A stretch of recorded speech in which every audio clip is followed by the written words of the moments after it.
Okay. Hello. Thank you for coming. Today I'm going to be presenting basically my thesis work when I was doing my master's at Purdue. I worked on distributed persistence, consistency, correctness, and such. And I used Postgres because that was the best database I knew. And I was very proud that I did that. Now I work in Postgres. Yeah, also, please, there are going to be a lot of puns down here. They're just meant for you to laugh along. And if I say something inappropriate, I'm sorry ahead of time. So what this talk is about, it's about what happens when you implement Postgres with a transaction manager that is running a consensus protocol like Paxos. What this talk is not about, I did not implement Paxos as a protocol at the layer of Postgres. It's implemented as a software on which Postgres, it's doing commit management at a software level in Java to tell Postgres when to commit stuff. Who I am, I'm a database engineer at Innova. We are a financial company based out of Chicago. I've been working with them for a year. I do database management, a little bit of administration from time to time, so on and so forth. Is this a topic of any relevance to the industry? That's a great question. There are a lot of people out there who are adopting consensus protocols today. Like, for example, Spanner would be a great example of this. It's a massive system that is actually in production. Sure, they don't have like a ton of users. I don't know why. But it's creeping into the industry. It used to be an academia esoteric topic only, but now it's actually making its way into the industry. So this is how I'm going to break up my talk. The first part is actually like an introduction to people. It was very useful for me as well because like this is a topic which is very quickly or very easy to get lost in. It's got a lot of like rabbit holes. So I'm going to like do a primer on exactly what all these terms are and what they mean, and then what I did along with them, motivating my problem, and finally the results, numbers. Okay, so explain like I'm 5. What are all these things? It's very interesting when you try explaining things to a 5-year-old. They ask you fundamental questions to which, if you are not like rock solid in what you understand, you would probably find yourself stuttering, right? So if you want to explain something to a 5-year-old, it's really hard, and you got to be really, really accomplished in what you're trying to tell them. So let's start with consistency. Consistency is basically the codification of CRUD on a distributed system, right? When you have a single system, consistency is trivial. It collapses into linearizability. But when you have a distributed system, it's how you're going to interact with that system. What paradigms and rules are you going to set up so you can interact with that system? It's actually very deceptively complicated, but surprisingly intuitive. And what I mean by that is that it's very easy to have a discussion that starts as, oh, no, but then you do this. No, well, if that happens, then you do this. Well, in that case, you do this. And then you'll find that there are like about 1 million exceptions in one rule. So it's easy, like you want to get involved because it feels like it's a natural extension of like how you think. It's very logical, but there are a lot of rules. That's why it's hard. And there are a lot of models and flavors out there. I'm sure a lot of us have heard of all these terms. And as you progress down this line, they get harder to program in. They're more scalable, but they're also less intuitive. And basically, the problem is this comes up when you make copies of things, right? So if you have, say, a variable x, right, and you put x, it's 1. And then you set x equal to 2, you put x, and well, let's see what happens. So first you have x, and then you have that stored somewhere, right? And then you get that, and it gets you the right value. Now you made a copy of it, right? And you updated it, but both copies didn't update. And then you try to put it again, and you get the second copy, right? So this is the heart of the problem. What happens when you make copies of things? How do you make sure that those copies are all the same? And hence, this problem has many like names. They're in the core of computer engineering, which is like cache coherence. It's there in like databases when you have like systems. Sometimes it's also there in concurrency when you're dealing with multiple threads. So what's so hard about it? Like, it's really, you just need to answer 2 questions, right? Is tail read an option? What I mean by that is if x, first I set x to 1, then I set x to 2, and then if you ask for x, if I give you 1, are you okay with it? So that's question number 1. And question number 2 is, say you set x to 1 and then 2, and then first you put x and you get 2, and then you put x again and you get 1. Are you okay with getting 2 and 1? Or do you absolutely have to get the most recent value? That's it. These are 2 questions you need to answer. And if you can answer these 2 questions, you will come up with what consistency, or like you will have an understanding of how you want your system to behave, and that is a definition of consistency at that point. So there are different kinds of consistency. I'm going to go over a couple. So the first one is strict. This is usually the consistency that we all program in when we write code. So say R of x means that you read x, you got A, and this means that you wrote to y, B, right? And so time is increasing like this. You have 4 processes. So you first write x to 1, then this writes it to 2, you read, and you're reading these values, right? What you would expect is for all of these to say 2, right? And this is intuitive. This is how we have learned to program. There's only one copy of everything. So this is strict consistency. So what this means is that every process saw the exact same operation happening instantly, which is impossible because even light can only travel so fast. But that's what you expect, right? This is okay when you only have one thing because, well, light doesn't have to go anywhere. But if you have 4 things and light has to go around, then you won't get this. But this is what we expect, right? Next, we'll go to sequential consistency, and already this thing will start getting confusing. So say you first wrote x is 3, right? And then someone wrote it to 2, and then you wrote it to 1. And what values would you expect? Well, you would expect it to be 1 because 1 was lost, right? But in the model of sequential consistency, this is fine. You can actually get 3 here, and then 1, and then 1, and 2. And so what that means is that the only enforcement is that you have to see what processes did in the order that they did it in, but there is no global ordering. As in, it's okay for this to be here, here, here, it's fine, right? But this has to come after this, right? So each process is sequentially consistent, as in like what it does latest has to happen after what it did earlier, yeah. But process 4 is not being sequentially consistent, isn't it? Well, it read 1 and then 2, so it's fine because this saw this over here. It's okay for this to see this over here. Across processes, ordering doesn't matter. But within the process, if for example, process 3 had seen 1 here and 3 here, it would not be sequentially consistent. But it saw 3 first and 1, so it's okay. So it could. It's well, I mean, like, it's right. After this point, P4 would never see 3. Absolutely right. Yes. So it has to see it in this order, right? So already confusing. What happened? But the important thing is that they still saw the same thing happening instantly, right? Now how, I don't know, but they did.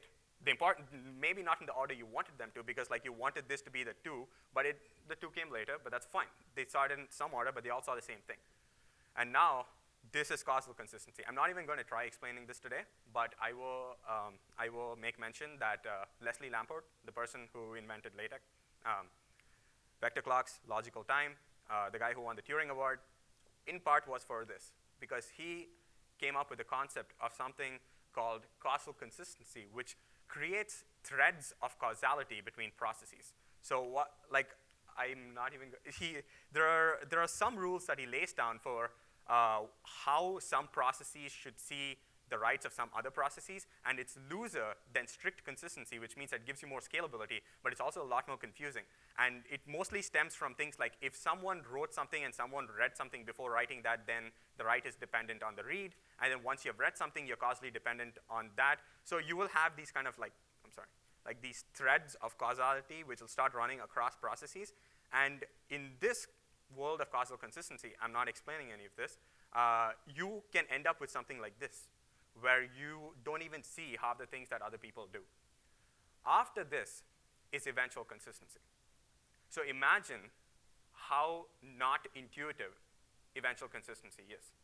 If you don't get this, eventual consistency is going to be harder to get than this. I'm not saying you have to get it in 30 seconds, but 3 hours later you'll still be blinking because it's not intuitive to humans. You don't understand why it has to behave this way because we think about one thing. And the only way to get around it is to formalize it in math, and then it's no longer intuitive unless you're a genius. I'm not. So this brings us to the CAP theorem. The CAP theorem was something that Eric Brewer, in his keynote presentation at some point, he was an engineer out of like Berkeley, and he gave a keynote presentation in which he talks about this thing called the CAP theorem. It was not exactly a theorem, right? It's just this thing that he pulled out of his hat, and he was like, well, I think this. And then people were like, huh. And then someone later actually made a paper, which proves the partial of the theorem, the conjecture. It actually is not yet proved. It's a truism, which means you cannot unprove it, and you accept it. But yeah, it's interesting. But this governs a lot of, not governs, but it kind of like gives you a lot of insight into how distributed systems work. So the CAP, the CAP, right? It stands for 3 things. The C is the consistency, what we've been discussing so far. A is availability, which is like, well, how much, like I want to get my data or I want to write to my data in reasonable time. And by reasonable, I mean like soonish. And the partition tolerance is what happens when the network link between replicas fail. Will it still behave correctly? Or will it still be consistent the way you defined consistency to begin with? So this is the cap theorem. So again, just with pictures. So you have 3 nodes, and then someone comes and says, hey, set the value of k to 3. So then they all talk to each other, and they're like, hey, yeah, k is 3, yes, okay. So they all set k to 3. And then someone asks for k, and then you give it, and it's great, right? So this is the happy path. But then what happens when something wrong happens, right? So they're all at 3. Say they all have persistent state at 3, right? And now you're setting the value of k to 4, right? So these two are able to talk to each other. But they lose communication with this replica, right? So they're like, hey, I mean, like k, 3, 4, what's happening, right? And then this guy is just like, and so then these guys set their values to 4. But then somebody comes and asks this guy, what is k? And that's the heart of the problem. What are you going to tell him? Well, first, you can tell him to wait, right? You can be like, nope, I don't know, I can't talk to my friends, I can't tell you what it is. So in that case, you lose availability. You're consistent because you didn't give him the wrong value. You're partition tolerant in a sense because like, even though you lost the link, you're behaving correctly, which is that I want to always give him the latest, greatest, right value. But you're not available because you told him to wait. You can serve the user the best known value. So give him k equals 3, right? I mean, like this is the last known value, so this is what it is. So in that case, you're no longer consistent, no longer strictly consistent, because you're like, well, but I set to 4, and now you're saying 3. What happened? But you're available because you gave him an answer, and you're partition tolerant because even in the face of partitions, you said something, which means that your consistency model is no longer strict, right? You're doing the best effort, best known thing. Or what you can do is not have 3 copies of things. Just have 1 copy of things. Collapse everything into a single node. And this is mostly what people do today, right? My company, for example, does this. So we have 1 master, you write to it. We replicate it in that we make copies of things, but we don't really care if those copies, well, they will lag, right? And that lag is acceptable to us, right? So we only have 1 person that we write to, and we expect everything we write to that person to be updated, but we're okay with things not being like up to date with the other things. So people usually do this, which is that you either collapse everything into a single machine, in which case the concept of partition tolerance is lost, because how are you partition tolerant in a single machine? There is no network. And so and what you end up doing is guaranteeing something called per partition consistency, which is why that C isn't small, which means that you're consistent within your partition, which means that if someone had talked to these things, you would have said 4, right? But someone talking to this thing and say he had a brother or whatever, he would say 3. So within their replicas, they're all right, but across them, you're not. Right? So it gives rise to per partition consistency. And to explain per partition consistency better, I chose this GIF. So there are a whole bunch of cats reacting to something in the center, right? Now, if you look at this, you can actually make a little bit of sense out of this, right? So look at all these cats. They're all reacting in the exact same way to that thing in the center, right? They're like surprised and they're taking a step back. They're all consistent within their own little partition, right? They're acting the same way, right? Now, if you look at these cats, right, they're mildly amused. But they're all mildly amused. Not as amused as the other ones, but they're all a little amused. So they're consistent within their partition. Then you look at these cats, it's just like walking around like whatever, right? And then you look at these cats, and they're like, okay, they at least turn their head. And then you look at this one cat in the center who just doesn't care, right? So, I mean, like, they all formed like little partitions of themselves, but they're behaving like each other in those partitions, right? So this is per partition consistency. So which is best? I hate this question, always. This question comes up in like so many other places. There is no answer to this, right? I mean, like, this is like asking, hey, tell me what is most important to me. I don't know. You tell me what is most important to you, right? You have to give up one of these things. Well, you decide what you want to give up, right? You can't have all of them. You can have trade-offs. There are many papers out there which make trade-offs, but you can't have all of them. And then you come to me and you're like, well, I don't know what to give up. Choose, man. So it depends on the nature of the system, right? So a media CDN would likely go for this. Like, if your favicon is not like super up to date, it's okay, right? I mean, you can be slightly less consistent there, it's okay. But a banking system, it's not okay if you drew $100 here and had no money and went to another bank and drew $100, right? And because all of them have to say the same number. And then, well, we use this because we don't really have any partitions, so you don't have to make copies of things. I'm not saying you have to, but if you do, you have a problem. Then this brings us to consensus. So consensus is basically agreement. That's it. When consistency is not a luxury, I guess. It's the way I think about it. It's a way of, remember how like back in the causal consistency slide, not everyone was seeing the same thing at the same time? But what if you wanted everyone to see the same thing at the same time? You need consensus, right? So that's what consensus will buy you. It's different from consistency, and I'll show you how. And usually enforced by protocols. And the most famous protocol is called Paxos, right? So Paxos was basically a giant island somewhere in Greece, and there was Poseidon, who was in love with this other sea god, Amphitrite, and he struck down this island with his trident, made smaller islands. One of those islands was called Paxos, and they wanted to rest and relax in that island, so that's why he did it, and that's why the name Paxos. So Leslie Lamport actually admitted calling the paper Paxos because he wanted more people to come read it. And this is the background behind Paxos. So Paxos is a consensus protocol, right? And so what that means is that if you have 3 nodes, right, and you have 2 people coming at the same time saying, look, node, be blue, and the other one's like, no, node, be green, right? They talk to each other, and so this guy's like, hey, be blue, and then this guy's like, no, be green, right? And then these guys are like, no, your number is smaller than my number, so I win, right? And so then they're like, all right, fine, you win, and then everyone becomes blue, right? In operation, Paxos usually collapses to something like this, right, which looks very much like a 2-phase commit. It's like a prepare and a commit. But in theory, Paxos is a lot more complicated than this, because what Paxos guarantees is that it'll always be correct but not live. So what Paxos guarantees is that if you ever decide something, you will all decide the same thing, but I'm not guaranteeing that you'll ever decide something, right? So you'll all keep fighting, right? So the guy in the previous picture, he could have come back with like a higher number, right? She was like, oh, okay, so you don't like my 1, fine, how about 3? Right? And then the guy will come back and be like, okay, how about 4? Right? So they'll keep fighting, they'll keep dueling, so there'll never be a consensus. So Paxos guarantees that you will, if you ever, then you will be right, but it never says you will ever. So in implementation, you usually have a leader who arbitrates these things. So for all the people out there who are very familiar with the protocol, I'm sorry to let you down, but in practice, it is not as glamorous as it is in theory. It just collapses to a 2-phase commit in practice. There's a leader, and it's kind of like a quorum. That's because I don't think Paxos assumes a perfect communication channel. So exactly. So Paxos tolerates all failures, right? It'll work. The beauty of Paxos is that it will work under failure. So even if you have a leader and the leader fails, there's a way for another leader to arise and move the system forward. So that is still guaranteed, but you can't have it the way it is in the protocol. And we can talk about this, why this is later. So, well, that's what, like in the happy path, it's easy, but like when things go wrong, it's hard. So what happens when you have multiple rounds of Paxos happening, right? So we saw that they all agreed on a single value. So for each round, if everyone agrees on a single value, what ends up happening, right? There are 3 processes. So essentially what we have achieved is these 3 processes seeing the exact same value. And if you think back to one of the early slides where we were talking about strict consistency, it's very similar to that, right? So, but it's not. This is correctness and this is consistency. So what is the difference between them? This. See, this is time, and these are rounds. That's the difference.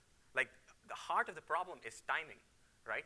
So correctness is like consistency, but it doesn't care about time. So it's like, if we talk about this in database terms, it's linearizability versus serializability, right? One thing says that I want you to do what I tell you to do right now. And the other thing says that, well, I want you to do what I tell you to do, kind of like it was the only thing happening, right, in transaction isolation. So do it in order, but do it in some order, right? So that's the difference. Consensus doesn't care about time. Consistency does. So correctness is by definition whatever you want it to be. And at this point, I was getting hungry. So this is a recipe for making eggs, right, or omelets. So, yeah. So this is linearizability, right? Get 5 eggs, crack them open, add salt and pepper, mix, and fry. This is serializability. Get 5 eggs, add salt and pepper, mix, fry, and then crack them open, right? You still did it in some order, but just not in the order you wanted to. Now this gets complicated when, imagine you have a cooking class, right? And then you have like someone trying to teach this class how to make this omelet. So you have a group of people, 5 teachers, trying to teach 50 students how to make eggs, right? So there are 5 coordinators telling 50 people how to do this, right? What will happen, like each person is going to follow some coordinator, they all have different orders, whatnot, and you'll have a mess. So what consensus guarantees at the end is that whatever they make, I'm not guaranteeing that they'll make an omelet, but whatever that class makes, they will make the same thing, right? It's still a very strong guarantee. It's great because they're all making the same thing. If they screw up, you can tell them you can try again because it all reached the same state. It's a very strong paradigm to have, but you just don't like it because you're used to doing things on a single system where you want to make those eggs.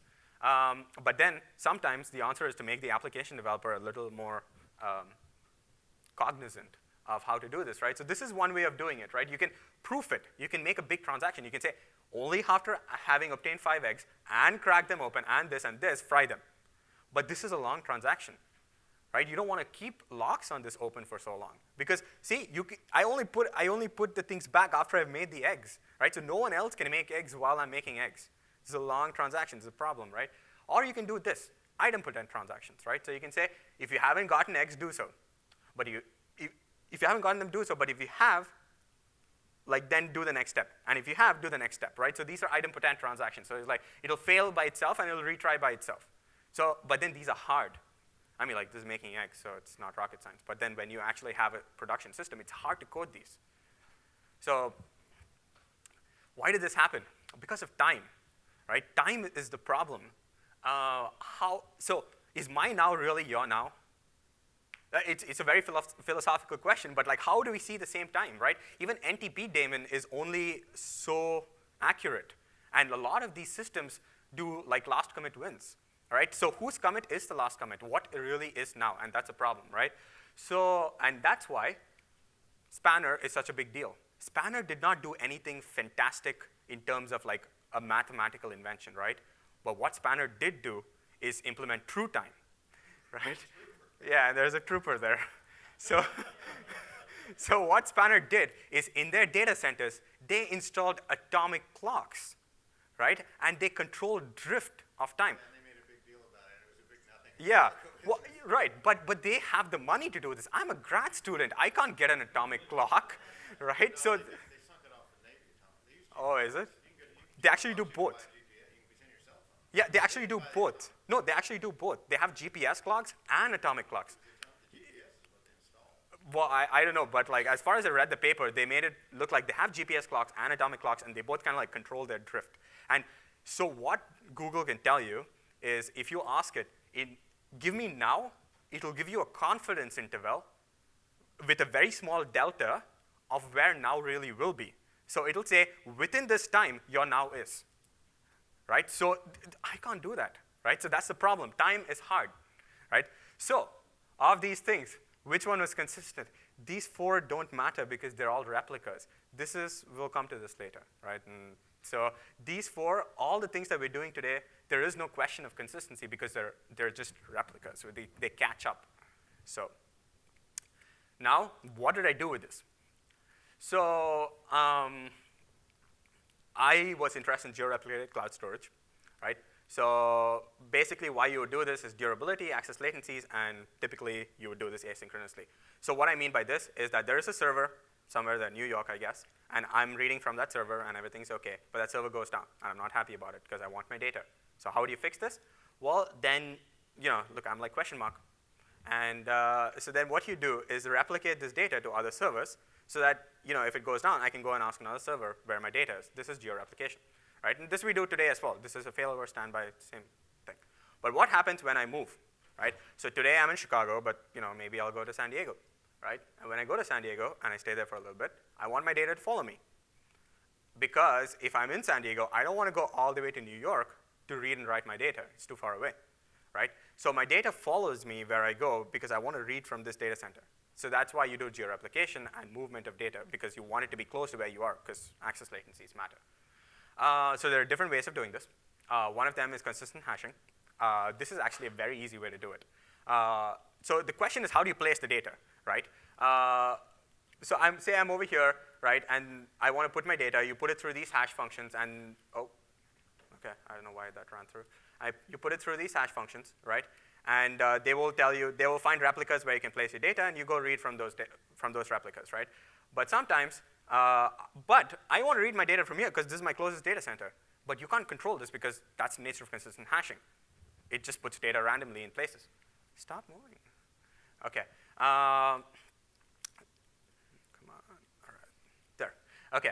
But now there's a bigger problem. Say I did luckily manage to get my data over here, right? Now when I move, my data is still over here. Consistent hashing doesn't give you this control of placing your data where you want it to be, but you want that because you want to trim down access latencies. I'm not, though. OK. OK, fine. I'm going to hold like this. It'll be eventually consistent. Thank you. All right. So what I did is, so this is the heart of my problem. I needed these directories, right, to place my data. I wanted to control where to put my data because I was very concerned about where this, OK. OK. All right, just never mind. OK, I was very concerned about where this data would end up, and so I needed directories to control the placement of this data to say things like, hey, I want my data to be in these data centers, but then if I move, I want those data centers to update themselves to something else so that the data follows me around where I go, right? That's it. Now, there are obviously pros and cons to both systems. One is that, see, in consistent hashing systems, you just have to compute the hash, right? You just have to run the function again to find out where your data was. But with directory systems, you now have to maintain a directory of where your data was to find out where to go. It's like metadata to find out where my data is. I have to go get it. But however, this gives you flexibility and predictability of finding out where your data is. However, because of this, if you only have one directory and that directory fails, your data is safe somewhere, you just don't know where, right? That's the problem. And I want to solve that problem because I want my data back. So the examples of these things, like Cassandra Dynamo, for example, would do, I think. I'm not sure. Anyway, they would do consistent hashing. This is my group right there, ISL. We did this. We wanted to place data smartly, right? So I chose to do Paxos. Now, why Paxos, right? So there's a guy here. He's going there. And this, this is a guy. His data has to go there, right? And there are directories installed in these places. And I have to update these directories when he moves over there. That's it. Oh, well, OK, sorry. He's going here. Sorry, never mind. I don't know why that happened. OK, oh, no, sorry. This is the copies of his data. OK, the clicker seems to be moving things forward as well. OK, I'm just going to leave this. Yeah, that's what I'm doing. Yeah, OK. So he has to move there, and I want to update the directories to say that the, nah, it's fine. Sorry, thanks. So I have to update the directories to move his data, right? So he's moved, and now first you have to do the object movement. So say that goes on very well, so great. Now you have to do the directory updates, right? So first you go and update that directory, say it's in Georgia. You update that one, it's in Georgia. Try updating that one, it fails. So they're all not consistent. One of them says that, OK, I guess it's a problem with my slides. So one of them says that it's in California, but it's not, right? You want them all to read the same thing. Because it's very important that they read the same thing because this is your way to get to your data, right? And if you only had one, you have a single point of failure. So we want multiple coordinators for this. So I chose this implementation of Paxos in Java called JPaxos. It's written by a few people from Europe. They're smart. Ignore the second two things. It's a very specific Paxos thing. I was hoping Alvaro would be here for this. And the second one, I chose Postgres. And this was when I was still a graduate, right? And I kept this slide in here just because I wanted to look at the thinking as to why I chose Postgres. Just because it's open source, it's so important, right? And that it's used by so many people, and it's been in active development, and versions move ahead, things are on schedule. It's this is all it took for me to convince my entire lab that we should be using Postgres, right? That was great. It's as simple as that. Small wins, but very important. So what I had to do, there are some directories. You have to move the data. So there's a guy who initiates that movement. That is the implementation in code.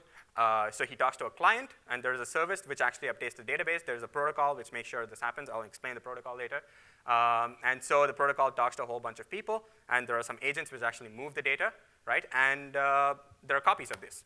That's it. And you have to make sure all those 3 database copies are exactly the same. They're moving in lockstep. That's the heart of the problem. So Paxos is coordinating hashed objects, and it's coordinating existence or non-existence in the directory? Yes, the directory, not hashed objects, though. But it's using the hash keys. No, it doesn't. Absolutely not. Yeah, you're right. It doesn't control the hash keys, because if you're doing consistent hashing, this problem doesn't exist. I want to control where the data goes. So You could have the problem on existence or non-existence. of the data itself. What do you mean by the, I'm sorry. Oh, you want to store something. Yes. What is that thing? Is it described by a hash key, or is it described By a key, just a hash key, just a key value, and I just want, a hash key? It never changes. It's always going to be the same key for the same object. but it's not a hash. It's not placed by consistent hashing. It's a key value, and I place the values. Yeah, there we go. Right. Yeah. So this is what I store in the database. It's very simple. There's no, it's just one row per migration talking about where like the data is. So it talks about things like, look, that's my object ID. That's the current set of replicas it's in. This is a new set of replicas. Who have I told about this? Has the object actually moved? And is the migration complete? Has the object movement completed? That's all. It's a simple like database structure of storing this, right? But the interesting thing is that every time I touch this table, and by touch I mean for insert or update, I have to do it Paxosly, Paxosfully, whatever, right? Right? That's the thing here. It's not smart in the database. It's about how you touch the database. So, which means that the protocol process is completely stateless. Not once can you save anything locally, because the moment you do, you've broken the entire paradigm, right? The beauty of this is all or nothing. If you do it all correctly, it's always everywhere. If you do it once wrongly, then you polluted the entire system. So, say this guy's the leader, the one with the little star, right? And he's doing the whole object movement. There are 3 protocol processes, but only one guy can work because he's the leader, right? And the other 2 are just sleeping. And so, he's inserting stuff in all the databases, making sure all of this is happening Paxosly, right? And then he crashes, right? So then what happens is that so he's dead. And so those 2 like duel it out, and then they're like, all right, we have a new leader. And then this guy just seamlessly takes over, right? Because there was no state. Like, everything is the same everywhere. So they're moving in lockstep.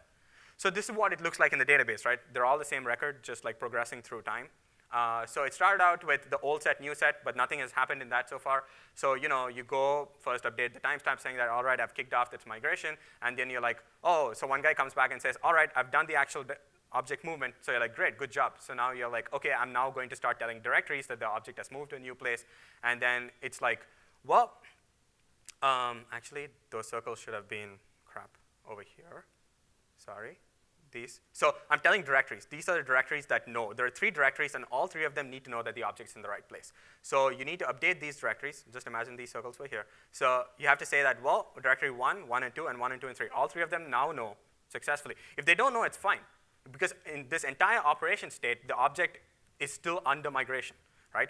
But then once all 3 of them know, they know successfully, right? So this entire set of operations, like about 8 or 9 database operations that I did, I would do Paxosly on every database. So all databases are at the same state every single time. And what happens when things crash? It's actually very simple. The implementation just requires for you to have a consistent snapshot of when the things crash so you can restore them. And there's a very easy way to do that with pgdump. So you just have to make snapshots. So on a per demand basis, I think we can go into the specifics later. It's extremely complicated about how they do views and epochs and things for performance optimizations. But yeah. So instead of storing the entire wall, all you need to store is the state, because you're going to restore at that state. You don't have to play operations onto that state. You just have to know what the state was before it crashed. So you just need one single snapshot. And so what I found out. So this was my experimental setup. OK, so what I did is I put this thing on DummyNet. I don't know how many of you know about DummyNet. It's like a network simulator. So I can't afford things. I'm a grad student. So I applied for a place to host my stuff, and you can put this network simulator, which kind of it emulates link delays, jitter, network partitions, whatnot, by inserting itself at the IPFW level with queues, and you can drag these queues in and out and be like, increase delay by 20 milliseconds. No, take the delay off. There's a little bit of noise in this channel now, so on and so forth, right? So this was the model I used, right? So I wanted 5 replicas, 3 on the East Coast, 2 on the West Coast, and I configured the latencies cross-coast, they talk at A rate, inter-coast, they talk at A rate, so intra-coast latencies. And I always chose a single leader to do this, artifacts. And this is how I spent my time. So this is where we're going to go into the overheads of what happens when you run Paxos. So you have a client which is talking to the directory. So first off, you have link latency, right? Just contacting that guy to say that, look, I want to move my data. So first link latency. Then you have queuing delay, because these systems are asynchronous. So you put things in a queue, and these systems are often configurable, just like this system, to either batch things or to push things. right? Whether you want latency or throughput, and this is one of my favorite pet discussions. Should you be pushing or should you be waiting? So I optimized all of this for latency, just to see what the raw overhead of like a single round is, right? Throughput-wise, this is not a throughput discussion. It's a latency discussion only. For throughput, I would have batched it. I would have gotten throughput. But latency, so I just like, go do it, and like how quickly can you do the next one? So the queuing delay is almost insignificant, but it's there. Then there is the Paxos convergence time. This is the actual overhead of Paxos. How long does it take for people to talk to each other? And that's what we're interested in. And I will come to that part later. So whatever is written there, we will discuss that when we look at the results. And then there's, of course, the database access time, right? So this is all we expect. The database access time is plus the link latency is all you would normally expect when you're interacting with one copy of data. Now, because I chose to make copies of things, I invented the other two. Those are problems I created, and now I'm paying for my sins, right? So these are rounds of Paxos that I instrumented. So like I said, every single time I touch the database. So there are 5 rounds. The rounds themselves don't matter. That's why there's the TLDR. They're the y-axis, right? So like, actually, no, it's the x-axis. God damn it, I'm sorry, guys. It's the x-axis. So you can see down here, the 1, 2, 3, 4, 5. These are 5 rounds of Paxos, and this is time. So, sorry, x-axis. So this is the client end-to-end latency. These are the delays I set, which means that to talk from New York to Georgia, to California, it takes about 80 milliseconds. And to talk from New York to Georgia, whatever, that clique on the right-hand coast, the east coast, it takes 20 milliseconds. So this is the amount of time. And these runs were done for like 100,000 runs. So it's a tail graph of 100,000. Sorry, a box plot of 100,000. So obviously there is a figure there, and we'll talk about the figure. But let's take a node in that figure. Let's take one single Paxos time, because it doesn't matter. They're all Paxos operations. We'll talk about why these two are bad, because that's because I was bad. But we'll talk about a Paxos round first and like break that up, right? For this round, this was the overhead of Paxos. And this was the overhead of the database and the protocol, right? So let's talk about that. So with a 20 millisecond intra-coast, 80 millisecond inter-coast latency, it took me about 40 milliseconds to converge in Paxos, and it took me about 20 milliseconds to write to the database, right? So which means I have like about a 200% overhead of writing with Paxos, right? That is not true. There's actually just 100% overhead, and I'll tell you why. Let's go to. Well, that's pretty slow database writing. Yeah, 20 milliseconds. Yeah, I know. So, right, exactly. It was a machine in Madrid or something, which intermittently would lose power and whatnot, and it's just, I don't know. Yeah, well, that's all I could afford. We don't have stuff in Madrid, so. Well, it's all I could afford. It's all I could afford. I mean, like not AWS. Azure was funding one of my team members, but not me, so whatever. I don't like. I know, I never contacted Amazon. Now I would, right? Okay, so let's talk about the results with no dummy net, right? So what this means is that there is no network emulation. Any overhead you see here is pure overhead, right? Look at that. It's like 4 milliseconds, which is still a very large number, right? 4 to 3, it's very small, but still, it's there, right? So of this, when I say there is no overhead, the link latency is actually about, I know it's supposed to be like super fast internet LAN and whatever, but it was like 1 to 2 milliseconds link latency between the links, I know. And there was like a lot of jitter, actually. There is like 40% jitter on the line. But that still leaves us with a rough 2 millisecond overhead. And this means just the code, right? Just running the code is a 2 millisecond overhead of running Paxos. Now, why is this such a bad thing? Because when you think of this in terms of like throughput, invert the latency, and that's like 500 transactions a second on Paxos. That's like nothing. Like, people would laugh you out of places if you said that this was the throughput that you would get. Well, yeah, but we're only using Paxos for directory updates. That's correct. Right? Yeah, right, exactly. Yeah, it was only to maintain that. Well, you have to make directory updates when you create new objects. Yes. So it's not just directory updates. That's true. Yeah. So I mean, the thing with these kind of schemes is that selecting is fine. Yeah. Changing. Is expensive. But, and Alvaro was scared of this, so please listen to me. This is a shitty implementation of Paxos. Very bad. Okay, I'm not saying they did a bad job. It's just not maintained, right? This was the only open source implementation in Java I could find. In fact, it was one of the very few open source implementations I could find. Spanner didn't open source this, but it's bad. And even with bad, you can do this well, right? Optimized for latency, not throughput. If I optimize this for throughput, I could have fancy numbers because you batch, right? This is optimized. I'm pushing instantly to every person, right? And still, you get about 500 transactions a second.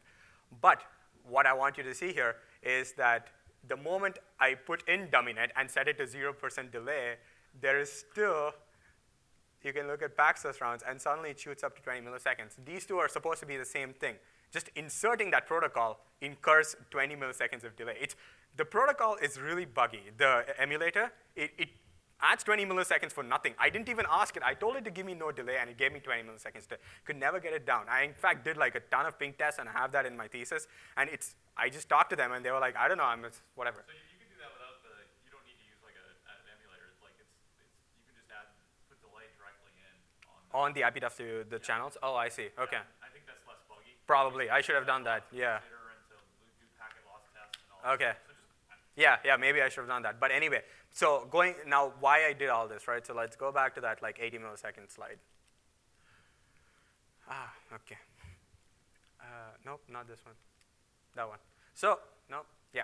So subtract 20 milliseconds from this. Because the 20 milliseconds came from like, from this. Because 20 milliseconds were introduced by DummyNet, not my fault. So the overhead is 20 milliseconds, which is still 100%.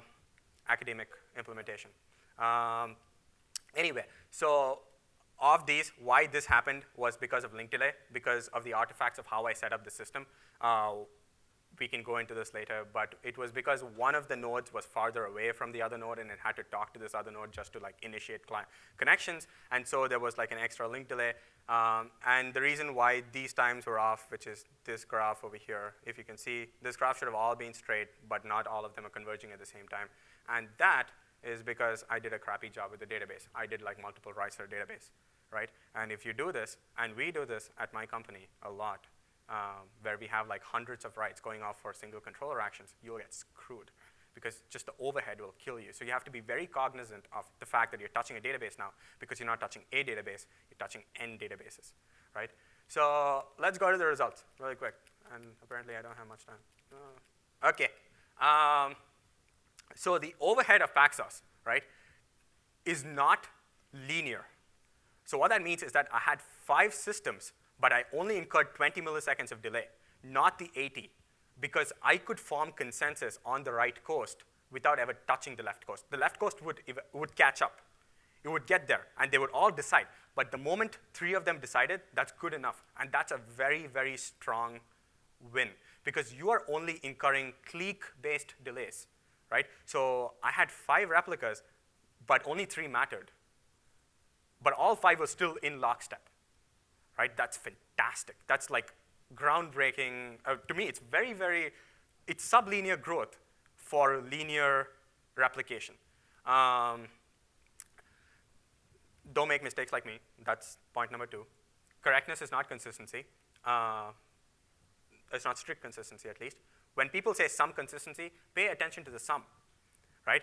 I mean, people are going to say things like eventual consistency, but ask yourself, well, what is eventual? It's very important. It might not be what you're thinking.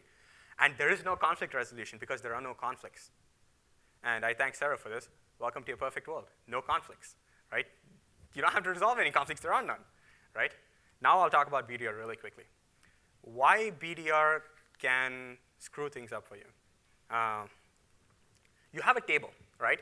People pay you money, and you calculate interest. That's basically my business.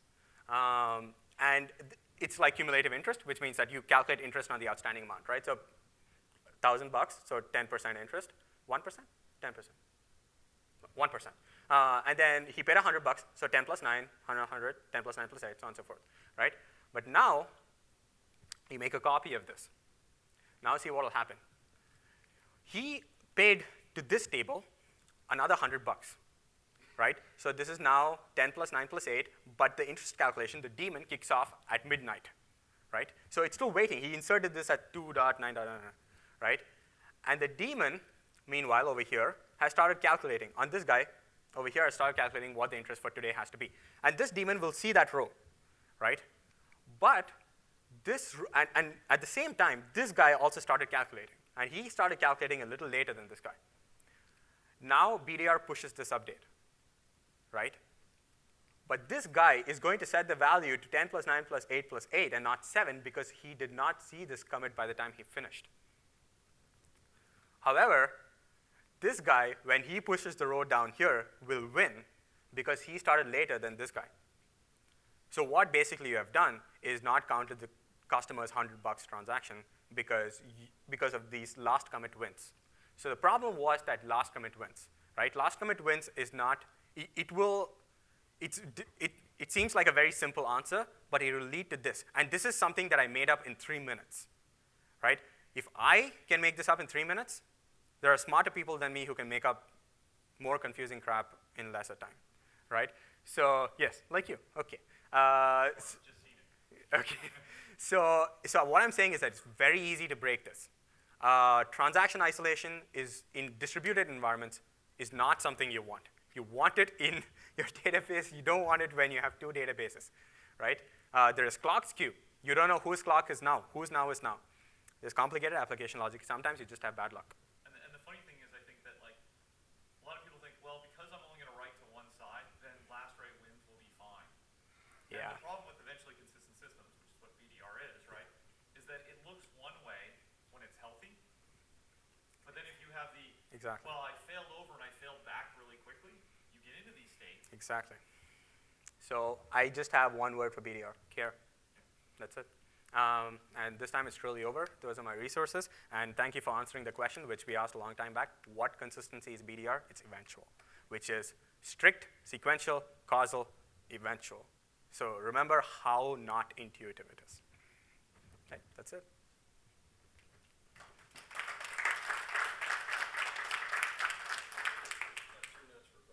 All right. It seems to me that actually a fallacy with a lot of this research is that either somebody looks at it from it's always looked at from the data side.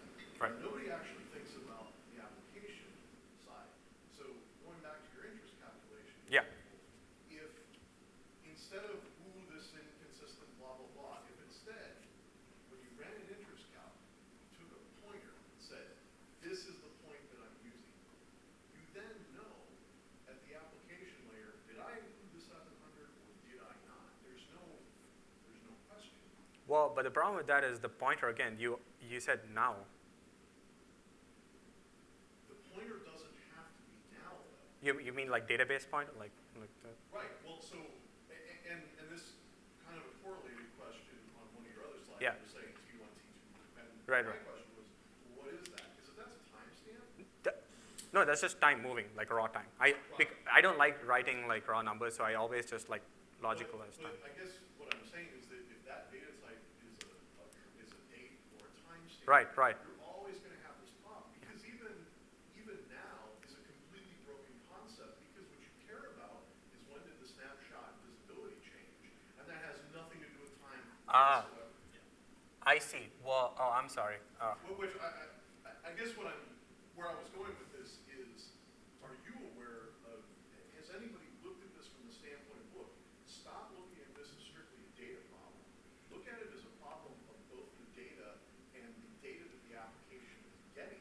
And then you would end up with this. Yeah, I mean, the gaming world, they have this kind of problem. Gaming does causal consistency. Well, they also, as it was explained to me, is we just gave up the idea. This is a well-known Yeah. gaming firm over here in Dallas. Yeah. We just gave up the idea of GOM, Yeah. Global Unified Memory. Yeah. We quit dreaming Yeah. and got realistic. Yeah. There is no Global Unified Memory. You will end up with this. I'm not saying it's not possible, right? So you can actually do this. This would prevent that, right? But as Grant would agree with me, a 21-year-old walking out of Purdue will not do this.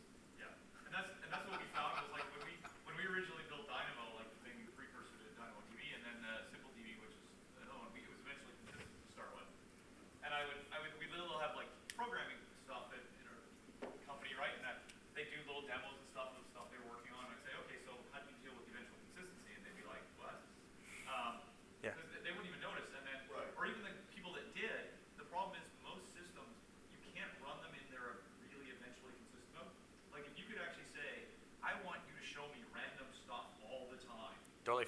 then you'd be totally fine because then your system tests and everything else would actually, catch Yeah. stuff, right? Yep. But because you can't run these things and they look like windowed consistency, Yeah. I mean BDR, that's what Yeah. they, all these replication ones, like even a read replica, look like windowed consistency because, it's like, oh, well, it works like this, but Yeah. then during failure states, it does all kinds of other stuff, and everybody's code just starts throwing up like crazy because it's so hard to program against because, like you said, with linear, it's pretty easy for someone to write a test. They say, did it go from A to B, B to C, C to D? Right. But then as soon as you flip one of those states or Yeah. something, now it's, Yeah, and then you have to have all that thing that knows how to handle, I thought I should see D, I've got A, what am I going to do with it, right? Okay, thank you. You're right, you could, but I haven't seen anyone really, I've seen people design applications specifically. That's how you do it, right? Yeah. So like operators know to get around that. But if you look at the academics, even here, like he's like pointing out the cap theorem, completely ignoring that your distributed systems problem is not in the database, because of clients. Right. Like he said, I collapsed this down to one machine, but I'm almost guaranteeing that when you collapse it down to one machine, you still have you the don't problem. force everyone to log into the database machine to actually do their queries. No. You still have clients that are there. Oh, absolutely. But that, It's never at the database. It's Oh. actually the entire application. but that's actually a concurrency problem. When you have a concurrency problem, then databases can handle that. Databases are made to handle like we're okay, MVCC. A consensus or a consistency problem is not the same as a concurrency problem. Concurrent access is always going to happen. When you have one copy of something, you never have a problem, right? Because you can lock it, you do something, we do it. So that's the failing right there. That when you have only one copy, you still have a distributed systems problem because the clients have local state of what they think is going on in the system. Right? When you do it right, and the database says, "Yeah, I got it," you send a response back to Sure. the client that says, "Absolutely." But if the client doesn't actually get that response, Yeah.